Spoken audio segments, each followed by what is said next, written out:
저희가 여기 마이크가 두 개인 관계로 토크 할 때 저랑 이제 승환 배우가 같이 마이크를 나눠 쓰고 문경 배우랑 정희 배우가 같이 마이크를 나눠 쓰도록 하겠습니다. 일단 와주셔서 대단히 감사드립니다.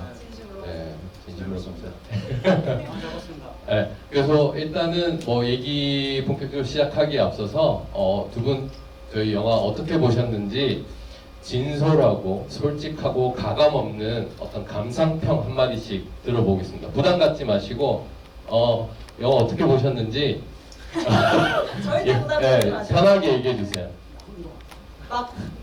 좀 나오고 있죠, 이 마이크? 네, 조금 크게. 옛날 습성이 영화 생각보다 되게 재밌게 봤고요. 오늘 밖에서도 휘랑 계속 얘기했는데 영화가 처음에 그 문장적으로 얘기하는 바가 되게 명확한 걸 얘기하는 것 같아서 아 이런 영화구나 하고 시작을 했는데 뭔가 지나가면서 그 배가 그 파편들이 맞춰지는 기분?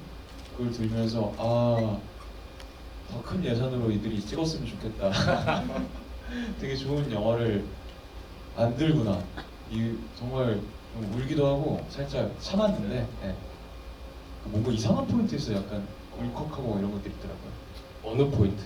기억이 안 나요. 근데 일단 차차 지휘하면서 얘기하는 걸로 하고 네. 저는 사실 그 시사회 때 이 영화를 한번 봤었어요. 그리고 오늘 여기서 두 번째 보는 건데 처음 봤을 때도 되게 재밌다 이렇게 재밌게 관람을 했는데 두 번째 보니까 조금 더 확실히 이게 엔차 관람이 이게 확실히 뭔가 좀 더 보이는 게 좀 디테일적인 것들이 네. 조금 더 보이고 더 많은 복선들이 처음에 많이 깔려있던 것들이 좀 보이고 굉장히 재밌게 관람을 했고요. 되게 그 하고 싶은 이야기들을 되게 뭐라 해야 되지 유쾌하고 약간 좀 병맛도 섞이면서 재밌게 잘 이렇게 이야기를 전달받아가지고 굉장히 만족스럽게 두 번째 관람도 굉장히 만족스럽게 관람했습니다. 너무 즐거웠습니다. 감사합니다. 좋은 말씀들 많이 해주셔가지고 감사드리고 저희가 이제 저희 둘 문경 배우랑 저도 이제 현장에서 연출도 하고 같이 연기도 하고 이러다 보니까 사실 저희가 이 적은 예산 안에서 찍기 바빴거든요. 그래서 뭐 찍고 넘어가고 그러면서 현장에서 모니터할 시간이 진짜 1도 없었어요. 그리고 편집실에서 이제 소스를 열었는데 그때서야 아쉽다 이런 마음들 굉장히 많이 들곤 했는데 그래서 사실 현장에서 연기 디렉션이나 이런 것들이 저희가 같이 연출을 하다 보니까 전혀 없었거든요. 그래서 이제 배우 두 분 모셨으니까 오늘 보시면서 느낀 어떤 저희 둘 배우에 대한 연기 코멘트 있으시다면 까감없이 한 말씀씩 또 해주시면 저희가 앞으로 배우 생활하는데 도움이 되지 않을까라는 생각이 듭니다. 연기 코멘트. 네. 뭐 어땠는지 연기가 근데 어땠는지. 너무 훌륭했어요 진짜. 진짜 그냥 하는 말이 아니고 진짜 너무 저는 그냥 뭐 연기가 막 보통 이제 막 보다가 몰입이 안 되거나 뭔가 좀 연기가 좀 그러면 이렇게 빠져나오게 되잖아요. 보다가. 근데 그런 부분 없이 되게 어쩌면 되게 말도 안 되는 이야기인데 거기에 되게 잘 빨려 들어가게끔 잘 만들어 주신 것 같아가지고 근데 저는 되게 모니터를 물론 이제 저 회사 독립 영화들이 많이 이제 모니터할 시간도 없고 열악한 환경에서 정말 하긴 하지만 저는 되게 저 앵글 괜찮은 건가? 이런 생각을 하면서 예를 들어 어떤? 뭐 예를 들면 그 불가사리 괴물 있잖아요. 네네. 불가사리 풍선. 불가사리 풍선. 풍선 괴물을 이렇게 쫓아갈 때 그 이렇게 흔들리는 거라든가 그 창고에서 막 되게 흔들릴 때 되게 뭐 이렇게 손도 나오고 뭐 또 얼굴도 이렇게 가까이 있을 때 이렇게 나오고 어떤 자세나 막 이런 것들이 호로록 하면서 탁 나오고 호로록 하면서 탁 나오잖아요. 그런 부분들이 이거 계산해서 한 건가? 정말 재밌게 잘 그 느낌을 잘 살려서 찍으셨다라는 생각을 해가지고 모니터를 하신 줄 알았어요. 아, 네. 거기는 좀 계산이었죠? 뭐 말씀하신 데는 저희가 좀 계산하고 했던 네, 아. 부분이긴 합니다. 그래 보였는데 네. 아 진짜 너무 그게 재밌었어요. 아. 의도가 명확히 전달했습니다. 네, 그래서 감사합니다. 연기도 너무 좋았고 네. 영화도 좋았다. 승환 배우님 혹시 코멘트? 저도 크네 이거 좀. 네. 이거 저도 좋았는데 연기를 제가 처음 보니까 난 가끔 어쩌다 인사드리고 이러다가 처음 보는데 너무 잘하셔가지고 좀 놀랬어요. 노래를 아니 뮤배분들께서 그러니까 너무 잘해서 장르가 다양하더라고요 이 영화 한 편에. 거의 다세포 소녀와 성냥팔이 소녀의 재림 이후로 이렇게 복합적인 장르 오랜만에 보는 것 같은데 노래를 너무 잘하셨죠. 놀랬어요. 연기는 당연히 너무 잘하셨는데 아, 감사합니다. 제가 그래도 대학로에서 연극을 하면서 배우 생활을 시작했거든요. 뮤지컬을 딱 하나 했는데 넌센스였습니다. 오. 넌센스 메리앤 역할 했고요. 야. 네, 알토로 그게 처음이죠 마지막. 명작이죠. 네, 다시는 써주지 않더라고요. 저는 노래방에서 갈고 닦은 실력으로 코인 노래방에서 코인 노래방. 종민이 형 연기는 조금 아쉬웠던 게 초반부에 저건 제가 체킹을 했어요 머릿속에. 저건 진짜 좀 아닌 것 같은데 싶었던 게 맨 처음에 그 어떤 벽에 몰려서 첫 앵글에서 막 총을 쏘고 여기 써잖아요. 네. 종민이 형이 쏘는 뭐좀 멋쟁이 외계인 선배 같은 느낌, 리더 같은 뒤에 그거 하는데 자꾸 귀여운 표정을 짓는 거예요. 근데 그 제가 봤을 때는 디렉션인 것 같은데 본인이 감독이자 배우잖아요. 스스로 그런 디렉션을 하신 건지 궁금해서 왜 귀여운 표정을 자꾸 지으시면서 총을 쏘시는데 정확하게 보셨고 네. 그리고 이제 정확하게 실망하셨을 거라고 예상했고요. 그래서 저도 이제 문경 감독이랑 이걸 하면서 촬영 전에 고민을 많이 했던 게 이제 제가 맡은 송철이라는 역할이 처음에 영화에 등장하자마자 관객한테 내뱉는 관객에게 들리는 대사가 그 영화 남여만이에요거든요. 그래가지고 제가 그거에 대한 고민이 너무 많았어요. 처음부터 관객분들의 마음을 얻지 못하고 시작을 하면 어쩌지? 뭔가 관객분들에게 조금 사랑스럽게 이게 자연스럽게 얘기가 들어가야 될 것 같은데 라는 고민을 하면서 약간 그런 조언을 의식하면서 했는데 근데 사실 결과적으로 저도 마음에 안 들긴 해요. 제가 저는 결과적으로 마음에 듭니다. 그런 거 같아요. 저도요. 저는 그 귀여움이 먹혔나 봐요. 형 지인 빼고는 다 먹힌 거 같아요. 좀 괜찮으셨어요? 그 사이니까. 약간 총을 쏘는데 되게 차밍차밍한 표정으로 막 쏘잖아요. 어떻게 느끼셨어요? 엄지척. 엄지척 하셨어요. 다행입니다. 다음에는 그 코멘트를 기억하고 더 이렇게 안 그러고 까불지 않고 열심히 잘해보겠습니다. 아니, 사람들이 좋아하니까 해야 되는 거. 사람들이 좋아하니까 해야 돼요. 그러면 이것저것 다 이제 시도해 보는 걸로 열심히 노력해 보겠습니다. 네. 그리고 저희 그 연기 코멘트 외에 뭐랄까요? 저는 두 분의 조금 전에 얘기하면서 말씀도 하셨는데 저희가 장르가 굉장히 다양하잖아요. 그 두 분은 이제 뮤지컬도 많이 하시고 그래서 그 안에서 좀 인상적인 장르 저희 영화 안에서 나는 요 장르의 장면들이 좀 재밌었고 흥미로웠다 하시는 부분들이 있을까요? 혹은 꼭 장르적이지 않더라도 인상 깊었던 장면 궁금한 분. 그리고 참고로 뮤지컬 장면은 승환 배우님이 싫어하실까봐 제 노래 분량을 제일 최소화했어요. 대폭. 네. 한 소절. 잘 하셨어요. 혹시 저는 자꾸 이게 어쨌든 코미디 톤의 매너가 있어서 좀 의도적으로 이걸 의도적으로 웃기려고 해서 웃어서 짜증났던 것들이 몇 개 있는데 뒷부분에 진지한데 줄님이 그 분장도 아닌 것이 피치라는데 거의 군대 이거 위장크림 바르듯이 피칠갑을 하고 하는데 그 레이어가 막 섞이면서 현실과 가상과 이런 게 섞이면서 그 설계가 먹히는 내가 너무 싫었어. 그래서 저걸 설계해서 저분 왜 처음에 저렇게 했을까 했는데 저거 자꾸 레이어를 좀 섞구나. 그런 것들이 먹히는 나 자신. 그래서 근데 그게 영화에 엄청 많이 숨어 있더라고요. 그 혼재되어 있는 순간들이 컨셉적으로 되어 있는 것 같은데 명확하게 나와 있는 뭐 불가사리나 뭐 다른 코미디 포인트도 좋았는데 그런 어설프게 엮여 있는 것들이 독립 영화만이 할 수 있는 어떤 힘이라고 해야 되나? 상업 영화에서 그렇게 하면 진짜 스쿼트할 거 아니에요. 근데 여기서는 그것들이 하나의 힘이 되는 방향이 돼서 참 좋았던 것 같아요. 네, 참고로 말씀하신 그 파트에 저희가 너무 정신없이 분장을 했고 그리고 심지어 의도도 있긴 했죠. 이거 전체적인 영화의 톤이 그러하니까. 그리고 심지어 저희가 막 상처 같은 게 있었는데 그게 스티커예요. 그래서 어떤 각도에서 고개를 숙이다 보면 여기에 반짝거려요. 막.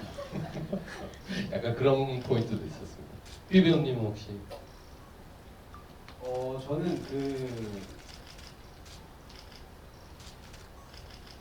그 약간 옛날 그 무성 영화 하듯이 그 프랑스어로 하면서 몸을 되게 잘 쓰시더라고요. 제가 처음 봤을 때는 그냥 느낌적인 느낌으로만 이렇게 뉘앙스로만 그 장면을 봤던 것 같은데 두 번째 보니까 그 감독님의 움직임과 그 표정과 이런 것들이 더 이렇게 좀 세밀하게 보이더라고요. 근데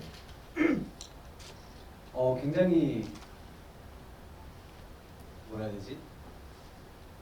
계산을 잘 해서 잘 짰다고 해야 되나? 그 씬을 굉장히 어려울 것 같았는데 근데 그러면서도 그런 장면들이 영화에 이렇게 딱 어떻게 보면 되게 이질적인 그런 장면들인데 그것들을 하나하나 말했듯이 레이어로 해가지고 컨셉적인 부분들로 이렇게 잘 쌓아서 그 과거 회상 얘기들을 이렇게 딱 할 때 되게 인상적이었고 그 몸짓이 진짜 인상적이었어요. 못하는 것 같으면서도 되게 사실 몸을 잘 써야 할 수 있는 그런 동작들이라고 생각을 해가지고 네. 굉장히 인상 깊었습니다. 감사합니다. 네. 이종민 배우가 노래만 잘했으면 뮤지컬 배우가 가능했는데 제가 춤을 잘 춰서 반했거든요. 사실 이종민 배우와 저는 11년 차 실제 연인입니다. 그래서 같이 배우를 만났고 대학로에서 공연을 하다 만났고 저는 노래는 조금 그래도 걔는 차는 것 같은데 완전 몸을 못 쓰거든요. 춤을 너무 잘 추는 거예요. 거기에 넘어가서 원래 춤을 잘 추시는 분이죠? 약간 무용 공연 같은 것도 좀 하고 어쩐지. 그렇습니다. 약간 비보이 정확히 출신 아니세요? 정확히. 아니요, 비보이는 아니에요. 그 예전에 봤던 건 비보이가 아니고 그 몽골 댄스. 그 이렇게 점프해서 무릎으로 찍고 있는 그 몽골 댄스였어요. 8년 전에 봤던. 네, 8년 전에 오래전에 봤던. 네, 맞습니다. 그리고 저는 또 궁금한 게 두 분이 이제 뮤지컬 배우이시기도 하니까 저희 영화는 아까 잠깐 얘기도 했는데 저희 영화는 뮤지컬 장면에서의 그 뮤지컬 음악과 그 음악 속에 이제 가사 이제 문경 작가님이 쓰신 가사인데 그 부분은 어떠셨어요? 보시면서 어떤 내가 느낌이 드셨어요? 뮤베인데 음악 감독님, 연출님이 이런 넘버를 주었다. 이거 불러야 된다. 그리고 가사에 시발이 있다. 시발뿐만이 아니다. 앞에 여러 다사다난 가사가 있잖아요. 어떻게 보셨어요? 전문가로서. 다사다난한 가사를 어떻게 봤냐고 말하면 그냥 뮤지컬로서 뮤지컬로서 그 가사를 굳이 듣는 것도 싶지 않아요.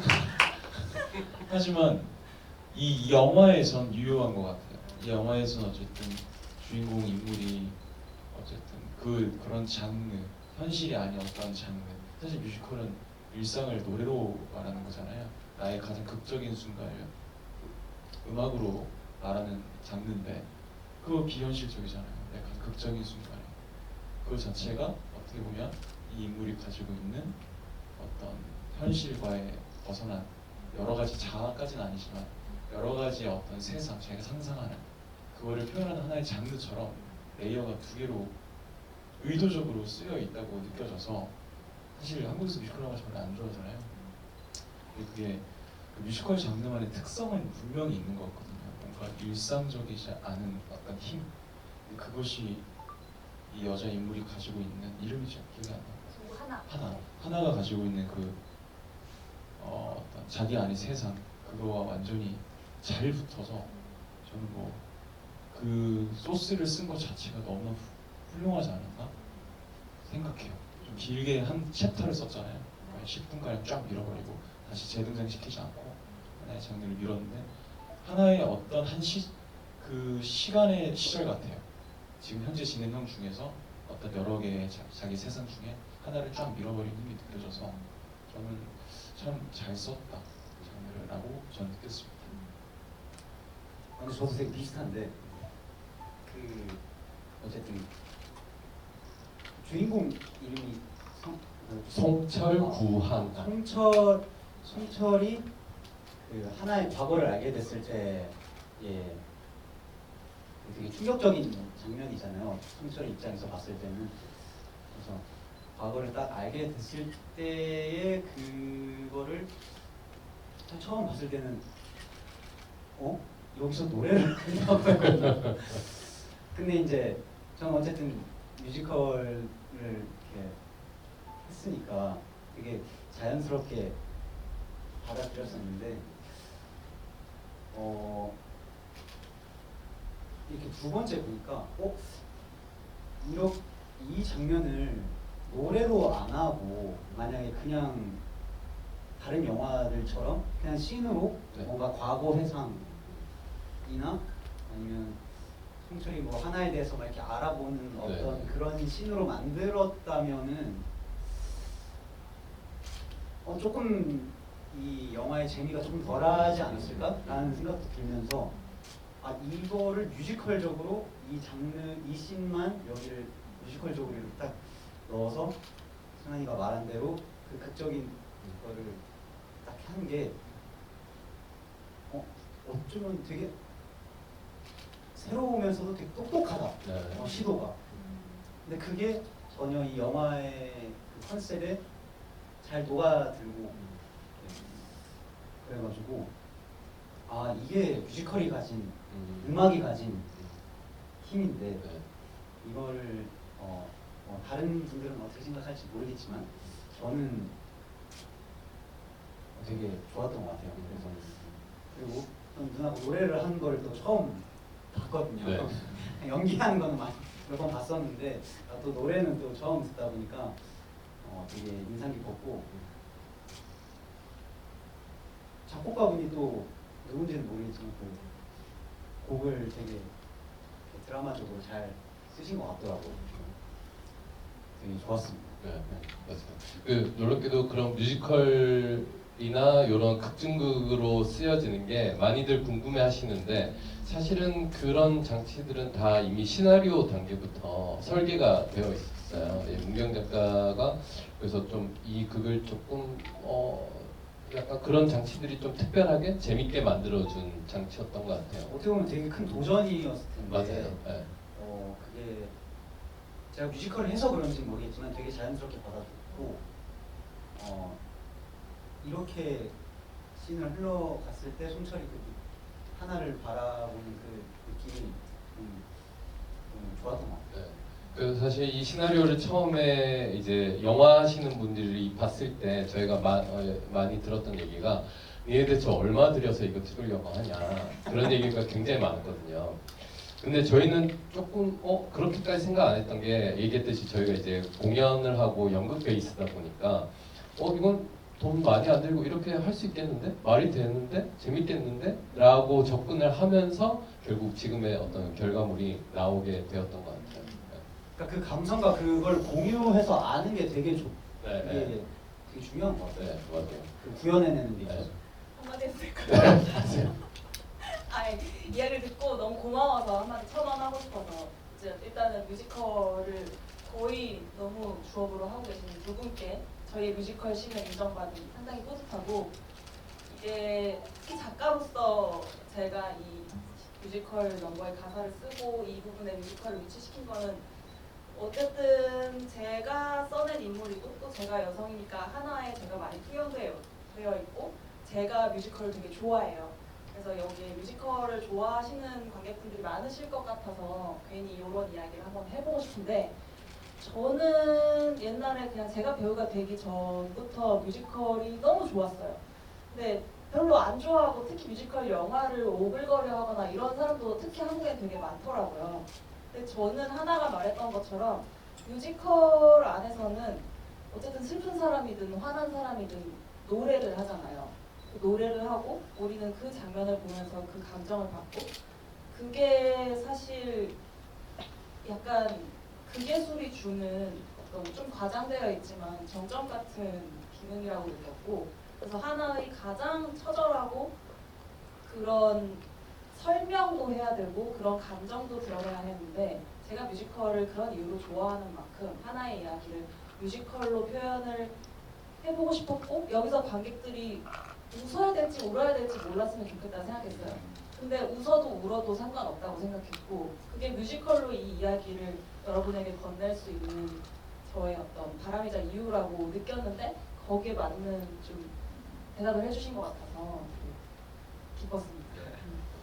그래서 뭐랄까 사실 저희도 뭐 여전히 영화만 하는 게 아니고 공연도 하고 저도 극예술, 무대 예술을 사랑하는 사람인데 두 분도 굉장히 무대 예술을 계속해서 하고 있으시니까 그래서 좀 궁금한 게 약간 두 분은 이제 배우로서 현재 무대에서는 배우로서 어떤 지금 내가 가지고 있는 어떤 화두라고 해야 될까요? 내가 몰입하고 있는 무언가 배우로서 연기적으로 그런 게 좀 궁금하더라고요. 오랜만에 두 분을 봐서 이제 얘기를 나누면서 사실 배우들이 연기 얘기하면 좀 지겹기도 하지만 재밌기도 하거든요. 그러니까 저 같은 경우는 개인적으로는 요즘에 제가 마이즈너 워크숍을 듣고 있습니다. 네, 샌포드 마이즈너 워크숍을 듣고 있는데 그 과정을 겪으면서 뭐랄까 무대도 그렇고 카메라 앞에서 연기할 때도 그렇고 짜여진 게 아니라 뭔가 그 상황에 발생할 수 있는 것 그것에 대해서 굉장히 고민하고 있어요. 근데 이제 그게 저는 무대라는 공간이 이 관객들 앞에서 있다 보니까 관객과의 사이에서도 그것이 충분히 일어날 수 있는 지점이라고 생각을 해서 뭔가 그런 것에 대한 고민을 많이 하고 있는데 혹시 두 분은 지금 가지고 있는 어떤 고민, 화두 같은 게 있다면 말씀해 주실 수 있을까요?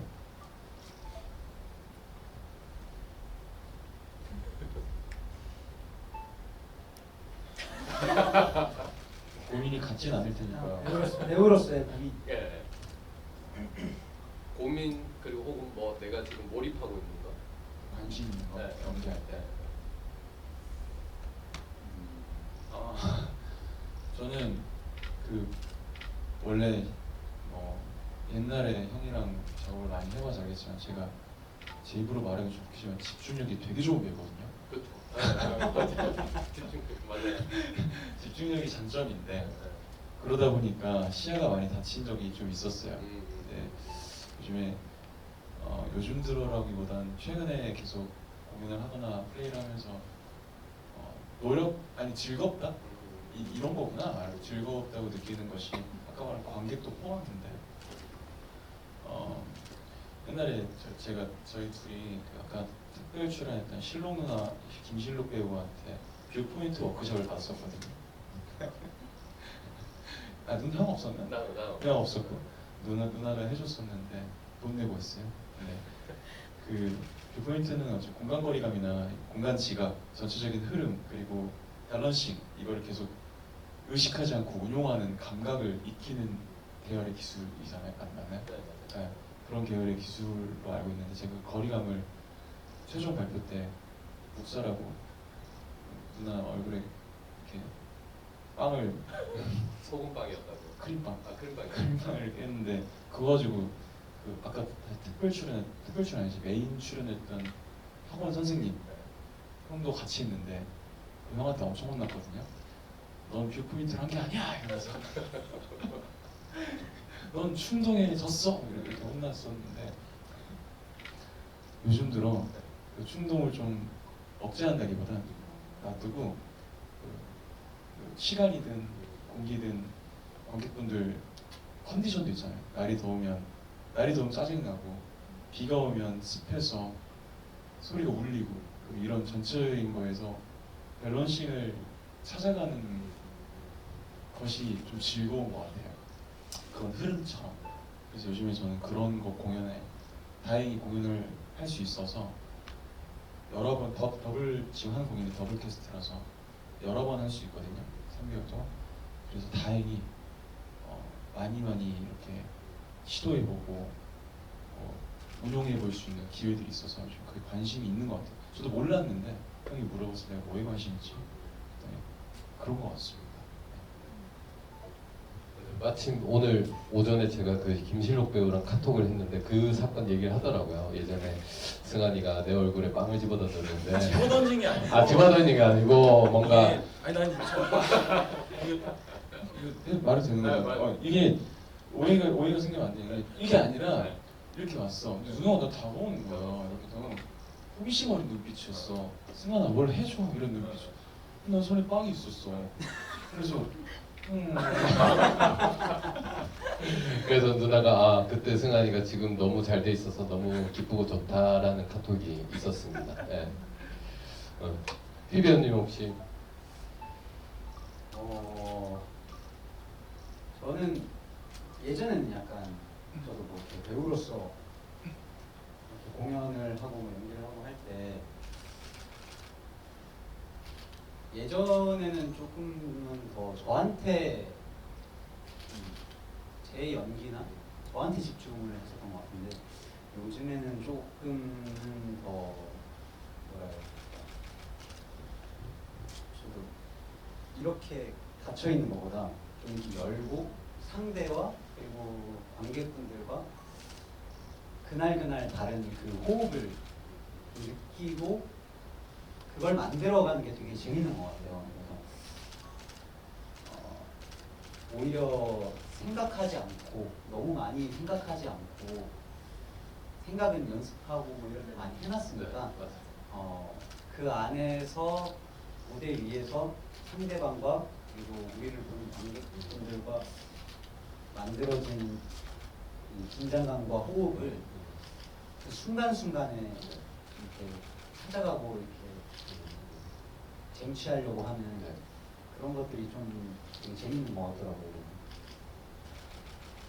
그런 거가 요즘에는 배우로서 좀 즐거운 순간인 것 같아요. 연기를 할 때.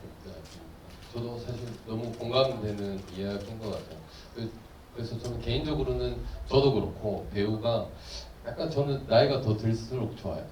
약간 느낌이 그 어릴 때 못 보던 좀 전에 말씀하신 그런 지점들을 이제 조금씩 몸으로 들어오는 것 같아요. 그 정보들이 아 이게 즐겁구나, 아 이런 세계가 있었구나 하면서 오히려 점점 나이가 들면서 배우 일을 하는 게 좀 더 재밌어요. 저는 개인적으로. 그리고 승환 배우도 최근에 오랜만에 통화할 때 이렇게 전화로 목소리가 들리는데 제가 아는 승환 배우의 에너지는 아까 얘기했듯이 집중력이 좋고 쫙 오는 게 있거든요. 근데 귀에 이제 승환 배우 목소리가 들리는데 막 달콤하게 저를 감싸는 거예요. 목소리가 너무 부드러워진 거예요. 그 승환아 너 왜 그러니? 이랬더니 형 저도 나이 들었어요 이러더라고요. 근데 저는 좀 전에 얘기했듯이 배우들은 나이가 들수록 더 많은 세계를 만나게 되는 것이라 생각하고 우리 늙어 죽을 때까지 연기합시다. 좋습니다. 혹시 문경 감독님 질문 있으실까요?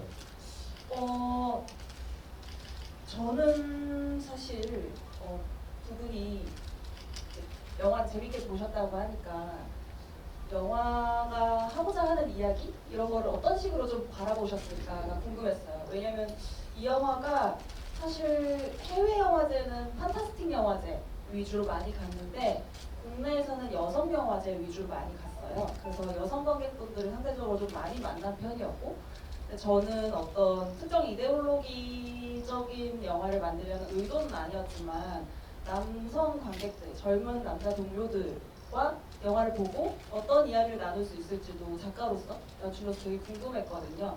그런 면에서 이 영화가 하고자 하는 이야기가 정답이 있는 건 당연히 아니지만 두 분은 어떤 종류의 이야기를 보셨을까가 좀 궁금했어요.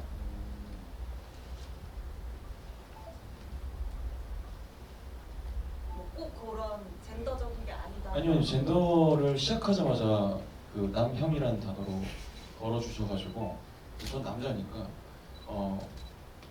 이 이야기가 이렇게 날카로운 그러니까 날카롭다고 말하기 뭐한다 좀 혐오라는 단어니까 혐오는 날카롭잖아요. 그래서 이 날카로운 단어로 시작하는데 앞으로 얼마나 더 날카로워질까 이런 사실 공포도 있었죠. 사실 내가 이걸 어떻게 사고하면서 봐야지 그 여러 가지 생각들이 들었는데, 근데 해야 할 이야기를 말씀하신 것만큼 그러니까 공격적이지 않게 좀 뭐라 하죠?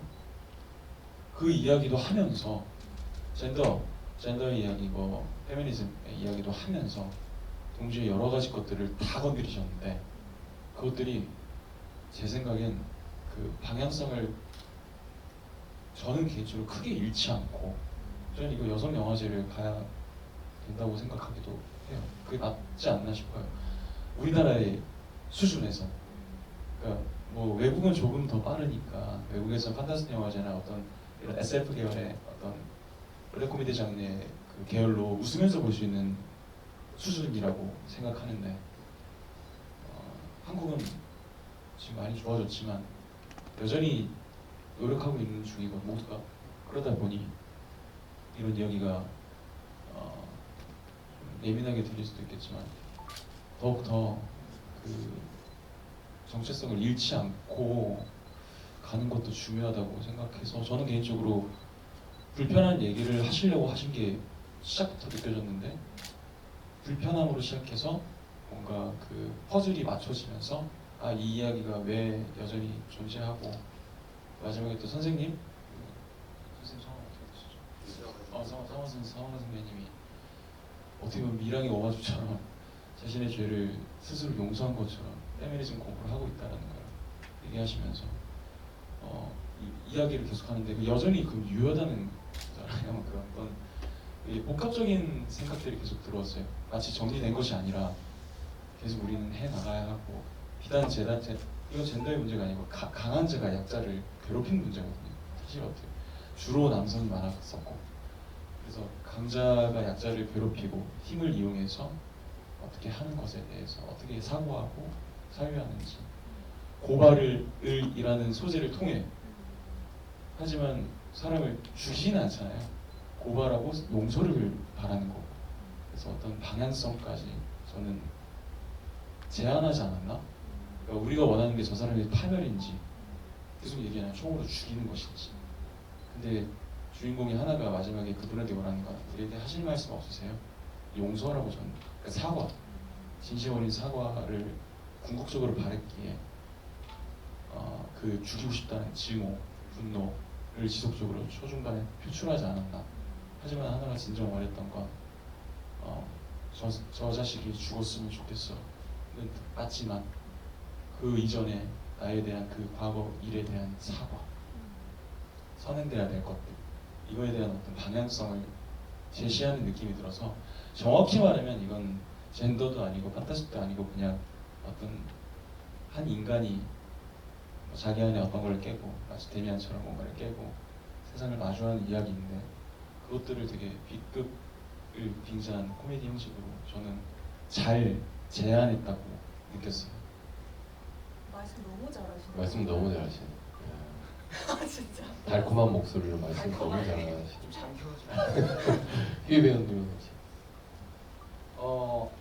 저는 저는 이 메시지가 가능한 이유가 두 분이 연인이기 때문에 느껴지는 그게 또 있었어요. 왜냐면 근데 저는 말씀하신 것처럼 처음에 이제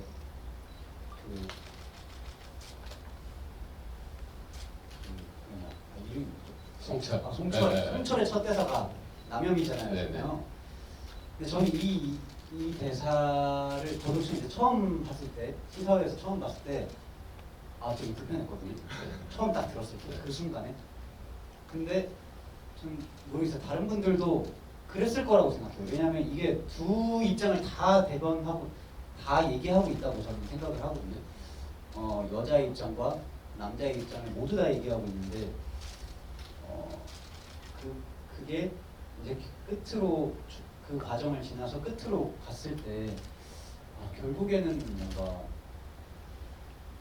이 둘이 멸망한 세상에서 우주선을 타고 둘이 날아가는 그 모습이 그래 뭐 되게 뭐라고 해야 되나 이게 말로 이게 아름다워. 맞아요. 말로 이렇게 승환이처럼 말로 이렇게 잘 표현 이렇게 잘 표현이 잘 못하겠는데 누구나 느끼는 그 감정과 누구나 불편해하는 그 감정들을 되게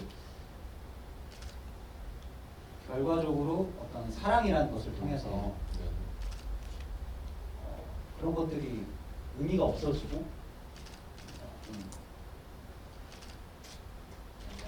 연대로 나아가게 되는 그런 과정들이 저한테는 보였던 것 같아요. 네. 그래서 그게 그래서 저는 이 영화가 참 좋았고 불편한 것들을 맞닥뜨려서 좋았고 서로가 불편한 것들을 그냥 얘기해서 좋았고 근데 그것들이 마냥 불편하거나 혐오적이지 않고 네. 좀 유쾌하고 어떻게 보면은 웃을 수도 있고 뭐 화낼 수도 있고 하지만 결과적으로는 함께라는 게 좀 저한테 많이 느껴졌던 것 같아요. 같이 그런 메시지가 저한테 많이 다가왔어가지고 그것들을 위한 빌드업이라는 생각이 많이 들어서 굉장히 필요한 얘기였고 그런 것들이 있었기 때문에 뒤에 같이 한다는 거에 의미가 좀 더 생기고 유대가 생기는 것에 더 의미가 생기지 않았나라는 생각이 좀 들었습니다. 네, 맞아요. 그래서 사실 저도 뭐 당연히 그렇겠지만 저희가 작업을 하면서 이것도 연출하면서 관객들에게 뭔가를 주장하려고 하는 것은 아니지만 뭔가 이 작업을 하면서 이 이야기와 이 마음이 전달됐으면 좋겠다라는 마음의 상징적인 장면이 저는 개인적으로 아까 말씀하셨는데 지하실에서 밖에서 쿵쿵쿵 하더니 하면서 둘이 손잡는 컷. 예, 저는 그 장면을 약간 요게 조금 전달되면 좋겠다 하는 장면이겠네요. 잘 전달됐습니다. 감사합니다. 네. 저 이제 네. 관객분들 질문을 받아야 되는 받아서. 시간이군요. 시간이 벌써 이렇게. 좋습니다. 저희 이렇게 이제 토크 하시는 거 잘 들어주셔서 감사드리고 혹시 영화 보시면서 뭐 들었던 질문 혹은 저희뿐만 아니라 여기 두 배우분께 드리고 싶은 질문이 있으신 분은 이렇게 손을 들어주시면 말씀드리니까 여기 앞에서 바로 질문 주셔서 영화 잘 봤고요. 영화 보면서 궁금했던 건데 재난이 울리고 나서 외계인이 나온 거랑 그리고 우주선이 나온 거는 그렇게 쓰신 이유가 뭔지 그리고 그렇게 첫 번째는 그렇게 같이 나가자고 하신 거랑 우주선을 마지막에 쓰시고 그렇게 나가신 거는 어떻게 사용하게 되신 건지 궁금해서요. 그러니까 재난 문자가 오고 처음엔 외계인이 네네. 등장했을 때 같이 가자 했었고 네. 맨 마지막에 이제 멸망이 오면서 이제 둘이 우주선을 타고 탈출하게 된 그것에 대한 질문이신 네네. 거죠. 작가님 혹시 한번 대답 부탁드립니다. 저희가 호프랑 개봉 분기거든요. 호프랑 매우 유사합니다. 호프랑 7월 15일에 같이 개봉을 했어요. 그리고 장르가 똑같아요. SF 블랙 코미디잖아요. 호프도 사실. 그래서 저희는 호프를 보러 갔어요 그날. 근데 이 호프 얘기를 꺼낸 이유는 호프에도 외계인이 나오죠. 호프의 외계인은 지구를 침략하는 존재이고 물론 전 마지막에 가서는 결국 그 영화에서는 외계인도 인간의 은유라고 생각하긴 했지만 저희의 외계인은 공포와 희망을 동시에 가진 어떤 상징적인 존재로 작동하고 있어요. 시나리오적으로는. 대표적으로 외계인의 모양이 불가사리잖아요. 별 모양이죠. 별 모양이 앞에 계속 메타포처럼 종종 등장을 하는데 별은 쉽게 말해서 스타이기도 하고 우리가 철이랑 하나가 쫓았지만 나한테 상처를 줬던 꿈이나 희망이기도 하고 그거에 상처를 받았다고 해서 그것과 단절하고 가는 게 아니라 그 존재가 외계인이라는 이미지로 등장해서 나를 다음 세상으로 데려가는 이미지를 구현하고 싶었어요. 근데 지금 이 세상은 사실 가해자는 여전히 활동하고 있고 별로 나아지는 것 같지 않은 허탈감이 들 때가 있잖아요. 그 다음 세상이 뭔지 저는 정치인도 아니고 사회운동을 하는 것도 아니니까 그런 운동으로서 제시할 수는 없지만 그게 무엇이 됐든 그쪽으로 같이 가자, 여기를 탈출해서 이 다음 세상으로 만나자라는 뜻으로 이제 불가사리를 썼는데 불가사리가 탈출의 명수라고 하더라고요. 불가사리는 실제로 다 촉수로 이루어져 있어서 로끈으로 아무리 수백 번을 묶어도 절대 묶을 수가 없대요. 무조건 탈출을 한대요. 그러니까 그 불가사리 외계인과 함께 철이와 하나라는 두 인물은 마지막에 우주선을 타고 저 지구, 이 영화를 터뜨리고 탈출해서 이 극장으로 여러분을 만나러 이 세상으로 오는 거였어요. 저희 영화의 마지막 대사가 자막인데 다음 세상에서 만나 하고 스크린을 찍고 나오게 되어서 저희의 의도는 다음 세상이 이 세상이었어요. 네. 그래서 이 세상에서 저희가 만나게 된 거죠. 이 세상이 아무리 절망뿐이거나 무의미하게 느껴진다고 하더라도 우리가 이 세상을 이겨내는 방법은 이 무의미한 세상을 이 현실에서 하루하루 발을 딛고 살아가는 것밖에 없다는 게 저희가 내린 결론이었던 거죠. 감사합니다. 혹시 또 다른 질문 있으신 분? 네, 여기.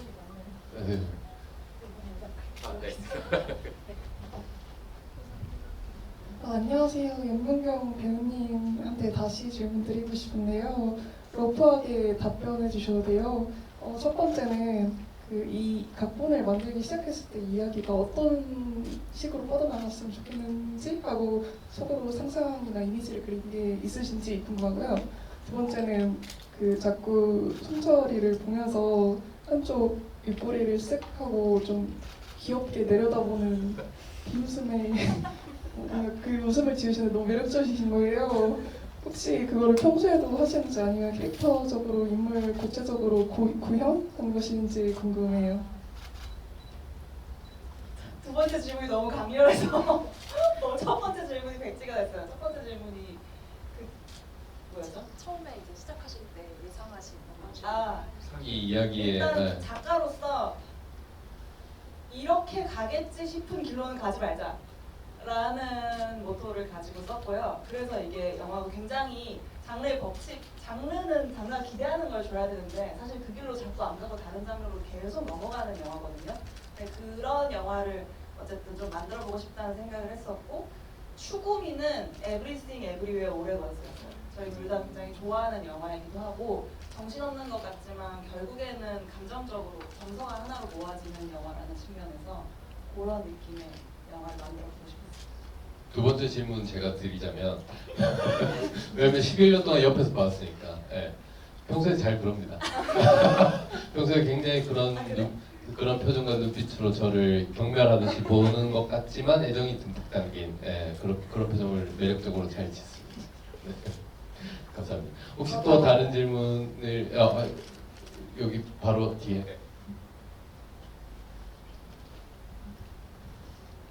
네, 영화 너무 잘 봤고요. 그러면 제가 앞에 질문이랑 이어져서 그 연출적인 의도, 그러니까 장르가 많이 섞이는 거를 애초에 처음부터 구상을 하시고 시나리오를 쓰신 건지 아니면 시나리오를 먼저 구상하시고 이런 연출 기법을 해야겠다라고 결정을 하신 건지가 궁금했고요. 그리고 하나라는 이름은 이제 약간 초반에 하나님이라고 부르는 게 의도적으로 웃기려고 그렇게 지은 건지 아니면 다른 하나라는 의미가 또 다른 게 있는지 그것도 궁금하고 이제 하나가 사도에서 위험한 순간 때 서리가 구해주잖아요. 그때 하나의 마음이 동요가 된 걸지 아니면은 영화관에서 둘이 함께 영화를 같이 볼 때 마음이 통한 건지 그것도 궁금했어요. 마지막 질문에 그때 동요가 되었다는 거는 그때 철이에게 좀 설레냐는 뜻일까요 혹시? 그냥 이 사람과 함께 같이 가야겠다 결국 그러니까 피했잖아요. 근데 다시 같이 가게 된 계기. 그때 분명 그게 이제 남자로서의 설렘인지 인간적인 결핍과 결핍의 만남인지는 모르겠지만 되게 중요한 순간이었을 것 같고 더 중요한 순간은 뮤지컬씬 이후에 다시 회상으로 넘어가는 자기가 뮤지컬 영화를 만들 테니까 입봉할 때까지 멸망하지 말자라는 얘기는 사실 죽지 마라는 이야기였거든요. 이제 아주 명시적으로 표현되어 있지는 않은데 저는 하나를 죽고 싶을 정도로 우울한 인물로 생각을 하고 썼어요. 사실은 가짜 칼을 들고 다니면서 자기 분노를 표현하고 있고 가짜 자해를 하고 있고 그리고 나는 다 시니컬하게 세상을 조소하고 싶은데 지구가 멸망해도 시나리오를 쓰는 데까지 쓰겠다라는 말을 듣고 자기도 모르게 차도로 걸어나가 버리죠. 사실은 되게 좀 자기 파괴적인 행동이라고 생각했거든요. 그 순간을 이제 붙잡고 그런 마음까지 알아채는 듯한 말을 한 거는 사실 굉장히 경멸의 눈빛으로 바라보던 송철이었던 거죠. 그런 부분에서 철이는 물론 좀 눈치 없고 비호감일 수도 있는 인물이지만 어떤 면에서는 하나보다 열려있고 건강한 인물이기도 하고 그래서 하나를 좀 확장시켜주는 인물이에요. 사실은 이종민 감독도 저한테 좀 그런 존재예요. 저는 좀 비관적이고 이종민 감독은 좀 낙관적이거든요. 근데 이제 제가 막 뭐 저기 비현실적인 소리를 해 하면서도 저기서 비현실적인 소리를 하기 때문에 결국 어떤 걸 해낼 수 있어지는 부분이 있어요. 그런 부분들이 질문 들으니까 생각이 나네요. 첫 번째 질문. 그 시나리오 쓸 때부터 이제 이런 극중극의 장르. 맞아요. 네. 이미 뭐 종민 감독도 다 아시겠지만 시나리오 처음에 그게 아예 지문처럼 쓰여 있었어요. 극중극은 뭐 바탕체로 표현될 것이다. 극중 인물의 뭐 외국어, 한국어 자막은 뭐 굴림체로 표현될 것이다. 이런 식으로 쓰여 있었고, 이제 뒤죽박죽인 것 같지만 나름의 이유들을 가지고 예를 들어서 느와르라는 거는 철이가 굉장히 집착하는 마초성 같은 걸 대변하는 장르로서 SF는 요새 특히나 순문학 같은 부분에서 SF 여성 작가님들이 되게 여성주의적인 어떤 것을 표현하기 위해 SF 장르를 많이 경유하잖아요. 하나의 그런 종류의 분노를 표현하기에 적절한 장르라고 생각하기도 했고 연출적으로는 영화의 역사를 훑는 식으로 여러 가지 장르를 표현주의적으로 나타내고 싶기도 했죠. 그리고 두 번째 질문 뭐였죠? 하나라는 이름. 아 이름 구하나. 아 구하나는 뭐 작가님이 정하시긴 했는데 성철은 뭔가 그 이름이 주는 어감의 느낌이 있잖아요. 철 뭔가 막 그런 캐릭터다 보니까 그 이름을 떠올리게 되셨고 구하나도 사실은 작가님이 작업을 하시면서 뭔가 구하다 무언가를 구하다 혹은 only one 하나 이런 의미로 생각하시면서 장명을 하신 걸로 알고 있습니다. 맞죠? 네. 네, 좋습니다. 감사합니다. 혹시 또 질문 있으신 분 계시면 저기 제 눈에 저기 맨 끝에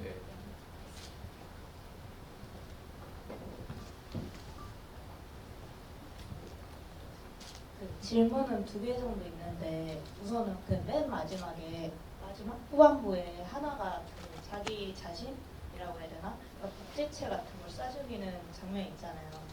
그거는 좀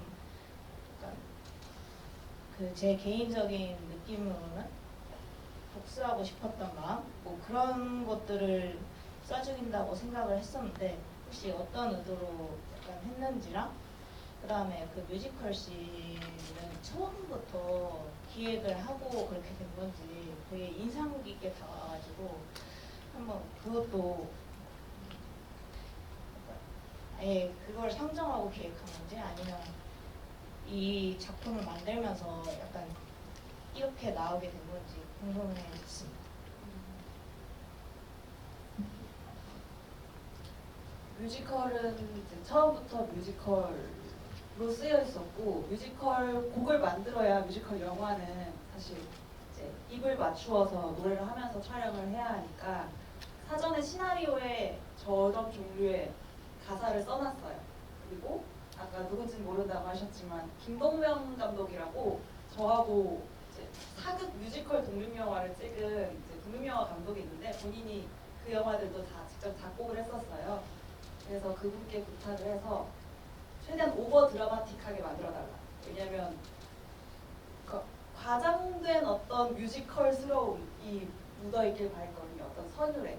그래서 되게 뮤지컬답지 않은 가사가 쓰여 있는데 그게 이제 약간 이상한 거리감을 주기를 바랬어요. 그런 식으로 처음에 고안해서 만들었었고 첫 번째 질문 뭐였죠? 그 총 쏘는 장면. 정확하게 보신 것 같아요. 복수하고 싶은 마음 허무이기도 하고 또 나를 계속 찌르던 허무이기도 하죠. 어차피 영화일 뿐이고 모든 게 마찬가지죠. 어차피 연극일 뿐이고 어차피 뭐 무슨 의미가 있어 라고 생각하면 아무것도 의미가 없는데 어차피 영화일 뿐이라는 건 그래서 되게 비관적인 말이기도 하지만 어차피 영화일 뿐이니까 이렇게까지 할 수 있는 것이기도 하잖아요. 그렇게 나를 찌르던 그 괴로움 자체를 쏘고 실제 영화를 만드는 현장으로 가는 거죠. 그런 의미에서 만들어진 장면입니다. 감사합니다.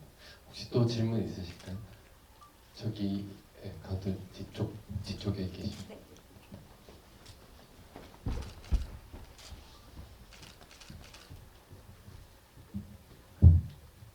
영화 정말 잘 봤습니다.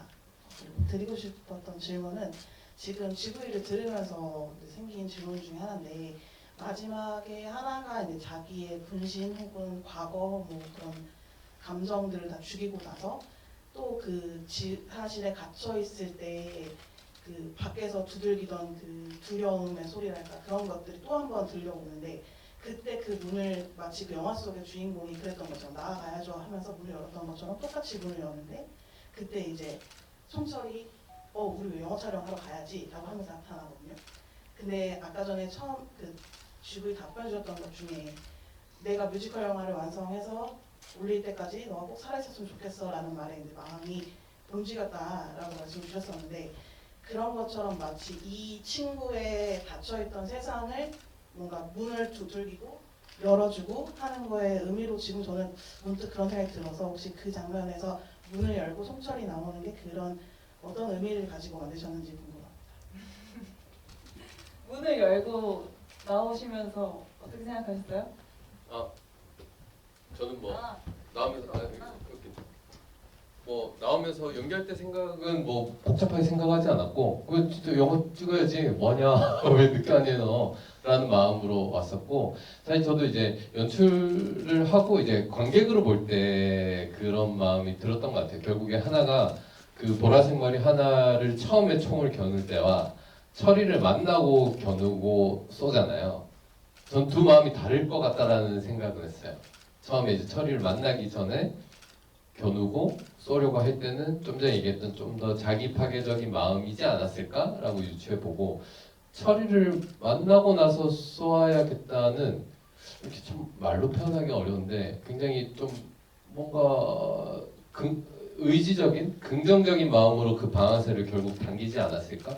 그래서 그 두 순간은 총을 겨누고 쏘려고 하는 마음이지만 그 철이뿐만 아니라 동료들을 보잖아요. 영화를 찍는 그렇게 좀 두 개의 마음이 차이가 나지 않았을까라는 생각을 저도 관객으로서 보면서 하곤 합니다.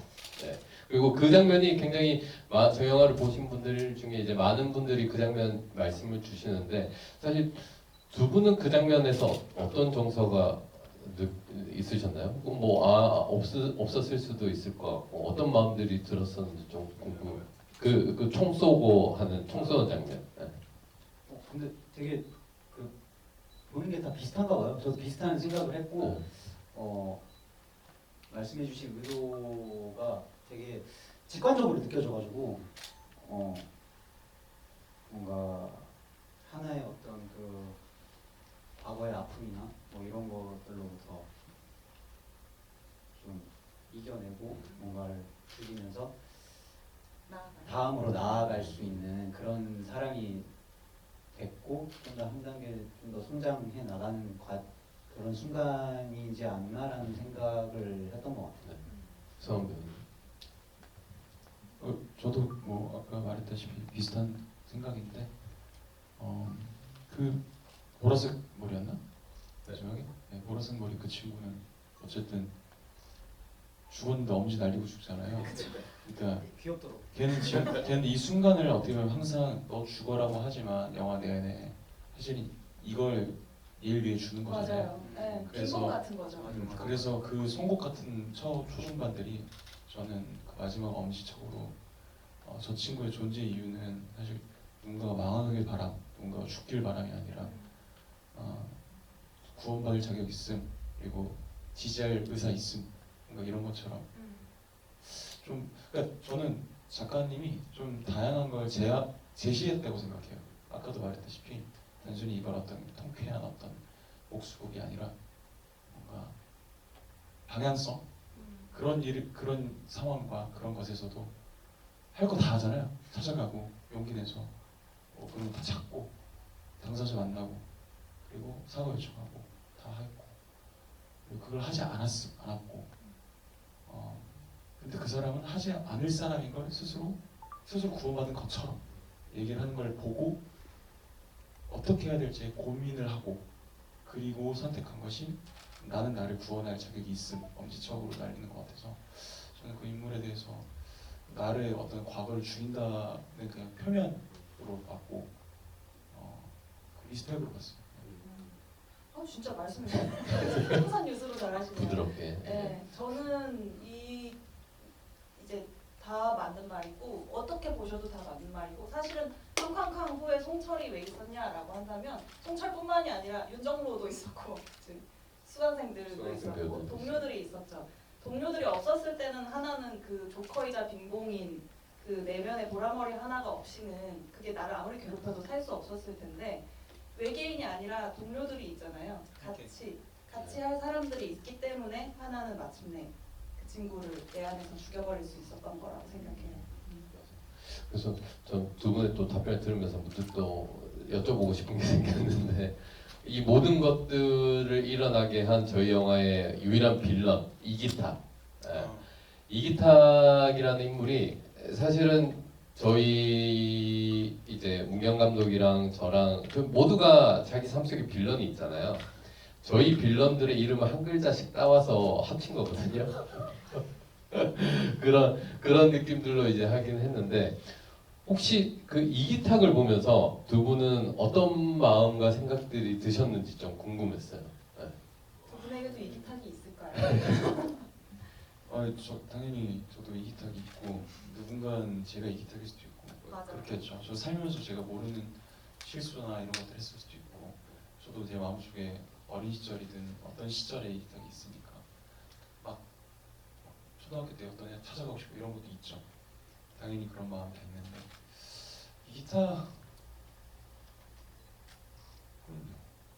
그래서 제가 윤상호 선배님을 참 배우서 존경하니까 연기를 너무 잘하셔가지고 네 이게 두둔하고 싶지는 않은데 저 친구는 그 마지막 태도도 제가 봤을 때 한두 번이 아닌 것 같아요. 찾아온 사람들이 뭔가 그 어떤 초연함을 느꼈다고 했나? 그 모르겠어요. 그 설계는 아니었을 수도 있는데 선배님이 워낙 연기를 이렇게 여유 있게 하시니까 네가 무슨 얘기하는지 다 아는 사람처럼 느껴졌어요. 그러니까 찻집에 온 것 같고 차분하게 얘기할 수 있는 흥분하지 않게. 그래서 이런 일을 수없이 겪어봤고 이미 지나온 초연한 자인 척하는 것까지 정말 현실에 있는 사람들인데 그분들의 말로가 사실 그렇게 좋진 않을 거 아니에요. 왜냐면 잘 안 되길 바라는 사람들이 있을 테니까. 그래서 뭐 행복하지 않길 바랍니다. 저도 그래요. 죽지 말고. 네, 죽지 말고. 삐 배우님 혹시? 진짜 근데 저는 이 영화가 그런 부분들이 있어서 굉장히 많은 생각을 하게 하는 영화라는 생각이 들어서 굉장히 좋다고 생각하고 어떤 한쪽 면만 바라보는 게 아니라 여러 사람들의 입장과 그 각자의 또 뭔가 그런 사람마다의 다 그게 있잖아요. 네. 그런 것들이 너무 느껴져서 되게 여러 가지 복합적인 감정이 자꾸 느껴져서 좋았는데 내용 자체는 굉장히 뭔가 판타지스럽고 그렇지만 그 이기탁이라는 인물이 뱉는 그 대사 하나하나가 정말 그 꼴보기 싫잖아요. 근데 너무나도 현실적인 거예요. 네. 실제로 그런 사람들은 그렇게 얘기할 것 같아요. 진짜로. 화 안 낼 것 같아요. 연기를 진짜 너무 잘하시더라고요, 진짜. 네. 그래서 저 사람도 저 사람의 고충이 있나? 이런 생각이 들 정도로 물론 있겠죠 그 사람도 있겠죠. 물론 그 사람도 있겠죠.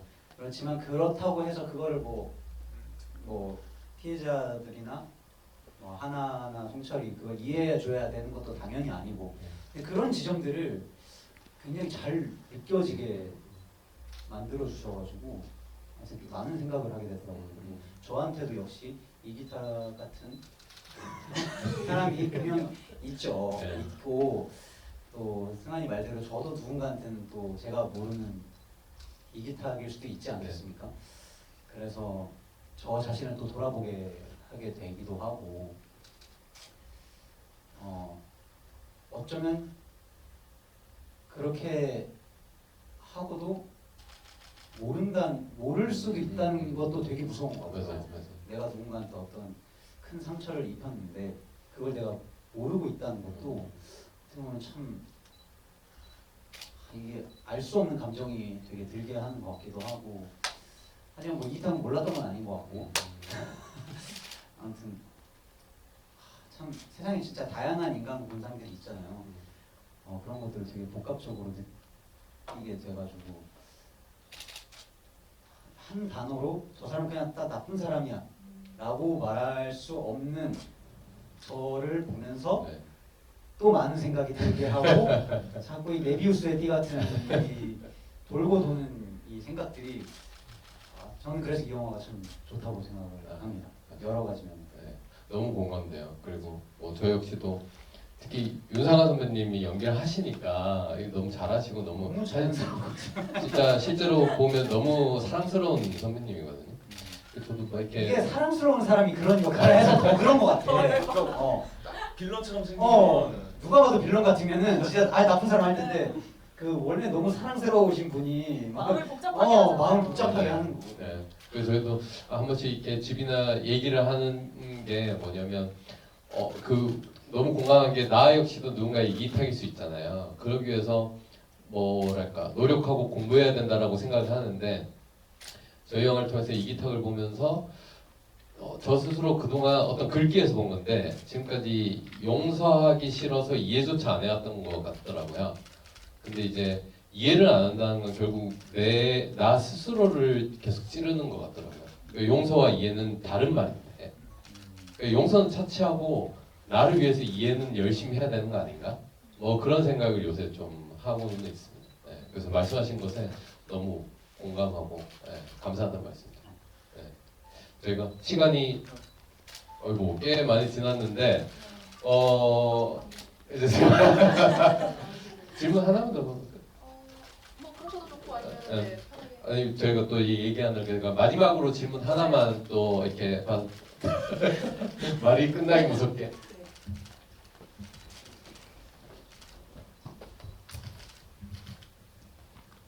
우선 정말 매력적인 영화라고 생각했습니다. 그 영화에 대해서 얘기를 한 영화고 영화 현실이 계속해서 혼재되어 있는데 영화가 끝나고 나서 계속해서 스크린에 등장하시던 배우 두 분이 이렇게 현실에 등장하는 순간까지도 저는 되게 영화적이라고 저는 느껴졌어요. 그래서 영화에서 계속 그 영화와 현실이 오가는 부분 그리고 마지막에 현실이었던 부분까지도 그 마지막에 재난 문자가 오고 멸망이라는 단어가 사용되는데 그 멸망이라는 게 영화가 끝나는 거였다는 것까지도 그 현실도 영화였다는 게 저는 되게 매력적으로 생각이 되었는데 이렇게 어떤 경계를 넘나드는 부분을 이야기를 설정하실 때 특별히 신경 쓰신 부분이 있으신지 궁금합니다. 신경 쓴 부분은요. 신경을 안 썼어요. 신경을 쓰면 이렇게 만들면 안 된다. 시나리오를 이렇게 뇌절을 거듭하면 상업 영화가 될 수 없다. 하지만 이 영화는 상업 영화가 아니니까 저도 오히려 그런 걸 신경 쓰지 않으려고 노력했던 것 같아요. 이 작품만은. 왜냐면 저는 사실 시나리오 작가로 활동을 조금 많이 하고 있고 그런 부분들은 제작사의 의뢰를 받아서 하는 게 맞기 때문에 신경을 많이 써야 돼요. 훨씬 더 어떤 기준에 맞춰야 하는 것들이 많은데 그래서 더 실험적인 이게 실험이라고 생각도 못하고 그냥 의식의 흐름대로 쓴 것 같은데 이런 방식으로 해도 이게 영화라는 게 예술을 하는 모두가 알겠지만 내가 이렇게 한 게 다른 사람에게 전해지기를 바라고 하는 부분들이 있잖아요. 뭔가 전해질 거라고 믿었어요. 이게 내가 그렇게 느껴서 정확하게 전달해내면 알아줄 거라는 믿음을 갖고 좀 도약하듯이 만들었고, 다행히 이렇게 관객분들 만나면서 이렇게 괴랄한 영화인데도 오늘 특히 너무 놀랍게 영화를 너무 자세히 잘 봐주신 것 같은 질문들을 많이 받았어요. 그래서 되게 감사하고, 영화 끝나는데요라는 대사는 이제 시나리오 피드백 받았을 때 이거 너무 뇌절이다라는 평가를 많이 받았으나 끝까지 우겨서 넣었습니다. 왜냐면 이 영화는 계속 뇌절을 해왔기 때문에 끝내 뇌절을 해야만 완성되는 영화라고 생각했거든요. 그러니까 이 영화가 끝나고 여러분을 만난 거죠. 여기서. 감사합니다. 확실하게. 저희 그러면 이제 시간이 많이 돼서 마무리 인사하면서 제가 마무리하려고 하는데, 일단 두 배우분 그 인사를 드릴 텐데 혹시 말씀하시기 전에 인상 깊었던 질문 하나씩 꼽아주시면 저희가 이렇게 준비한 선물을 관객분께 드릴 수 있을 것 같습니다. 네, 저는 다 인상 깊었지만 그 마지막 질문하신 분의 질문이 뭔가 저도 궁금하다고 생각하지 않았는데 듣고 궁금해졌었어요. 그래서 마지막에 들어서 인상 깊었을 수 있는데 그렇습니다. 그리고 마지막 인사. 그리고 마지막 인사하면 그 지구 최후의 여자 정말 공들여서 두 분께서 열심히 만드신 영화니까 사연관이 없으면 찾아서라도 좀 많이 홍보해 주시고 막 트위터나 뭐 이런 데 많이 좋았다면 좀 홍보도 많이 해주시고, 좋지 않았다면 좋은 지점을 상상해서 좀 많이 홍보해 주시면, 또 이렇게 기승전결이 완전히 단단한 영화들도 세상에 많지만 그거는 정말 많거든요. 근데 이렇게 뇌절에 뇌절을 거듭하는 영화는 용기가 없으면 불가능하다고 생각합니다. 더 많은 이런 창작물들이 나와서 더 단단하게 세상에 보일 수 있게 많이 힘을 주십시오. 감사합니다. 유배우님, 네.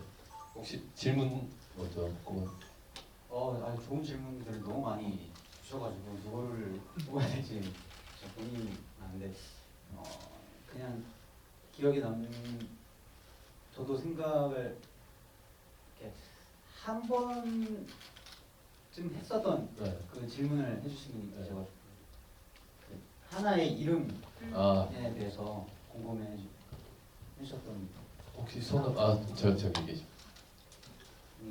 네. 기억이 나고요. 네. 저도 이 영화를 말씀처럼 굽히지 않고 끝까지 내절을 해주셔서 너무 좋았던 것 같아요. 저는 이걸 뭐 남의 말을 듣고 뭔가를 마지막에 또 막 이렇게 조금 더 막 말이 되게 바꾸고 막 이랬다면은 오히려 이 영화의 매력이 좀 덜했을 것 같고, 저는 정말 두 번 봤는데 더 재밌는 것 같아요. 거짓말이 아니라 두 번 봤는데 진짜 처음 봤을 때보다 더 재밌게 봤고, 사실 오늘 제가 굉장히 좀 개인적으로는 좀 피곤한 상태였는데, 제가 그 영화 시작 전 광고 때는 잠깐 눈을 붙였어요. 근데 영화를 딱 시작하고 눈을 떴는데 그래도 쭉 봤거든요. 너무 재밌어가지고 아는 내용인데도 되게 재밌더라고요.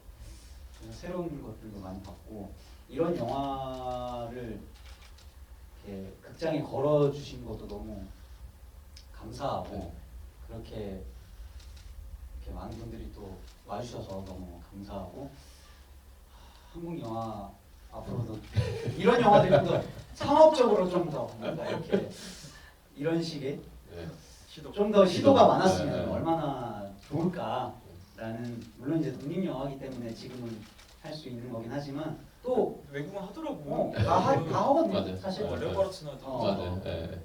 뇌절이라고 하지만 분명히 많은 것들이 느껴지는 그런, 저는 좋은 작품이라고 생각을 하기 때문에 여러분 많이 홍보해 주시고 남은 시간 동안 응원 많이 해주셨으면 좋겠습니다. 너무 즐거운 영화, 재밌는 영화 잘 봤습니다.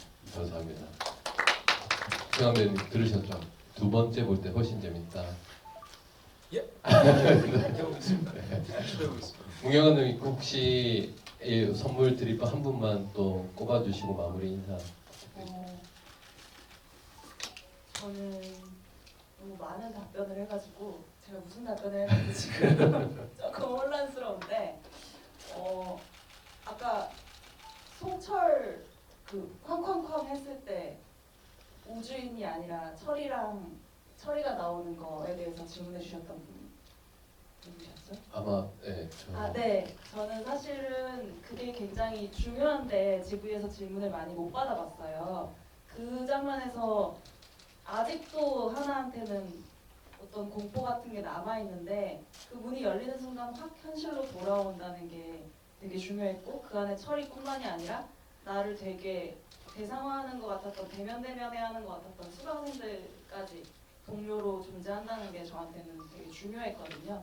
그래서 그 질문을 해주신 게 인상 깊었고 저희가 지구에서 종종 이야기하는데 이 영화는 평생에 한 번밖에 못 만드는 영화라는 말을 많이 해요.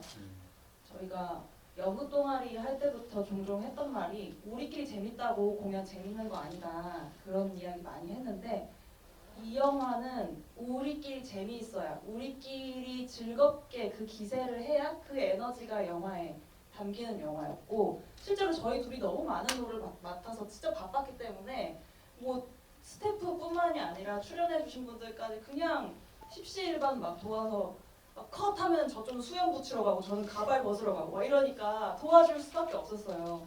그런 환경에서 어떻게든 서로를 착취하지 않으려고 애쓰면서 즐겁게 그 누구도 이제 고양이가 아프면 또 집에 보내고 막 그런 어떤 정말 유기적으로 돌아가는데 정말 작은 프로덕션이었기 때문에 가능한 현장이었거든요. 그런 것들이 담겨 있어서 저한테는 되게 뜻깊고 이렇게 저희를 응원하러 와주시는 이 GV 현장까지도 다 포함된다고 생각해요. 저희 정말 작게 개봉한 건데 GV 이런 걸 다 기획하고 하는 걸 처음 해보거든요. 이렇게 도와주시는 마음이 이 바쁜 와중에 얼마나 귀한지도 알아서 다시 한번 정말로 감사드립니다. 네, 저도 마무리하면서 어쨌든 이렇게 많이 와주셔서 감사드리고 그 예전에 제가 막 배우를 하다가 뭐 단편 시나리오를 하나 써서 아는 영화 감독 형한테 보여줬더니 시나리오가 마음에 안 들어서 그랬겠죠. 종민아, 영화를 찍는 거는 빚지면서 찍는 거야. 이 이야기를 꼭 찍어야겠니? 이러시더라고요. 근데 실제로 해보니까 저희가 뭐 제작지원금도 받고 했지만 여러 동료들 그리고 오늘까지 이렇게 저희 친구들과 함께 이런 시간들을 보내니까 아 확실히 그런 거구나 알겠어요. 근데 그 빚지는 게 전 너무 즐거운 것 같아요. 예.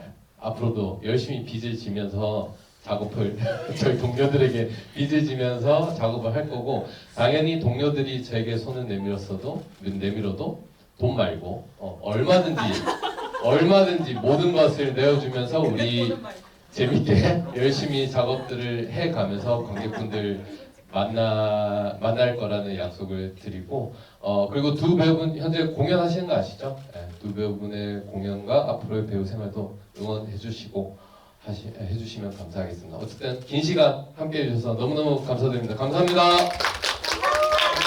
감사합니다.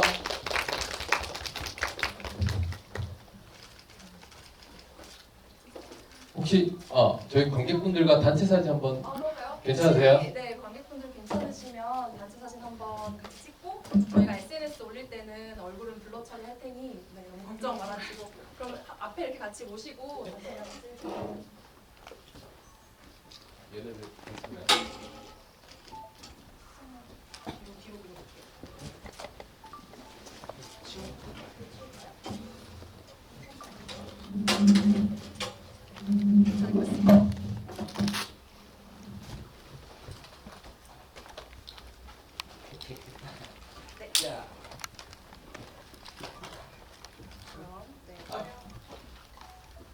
하겠습니다. 네, 여러 번 찍겠습니다. 하나, 둘, 셋. 저희 구하나의 엄지척 한번 할까요? 네, 엄지척 하겠습니다. 하나, 둘, 셋. 네, 고맙습니다. 감사합니다. 감사합니다. 조심히 가세요. 감사합니다.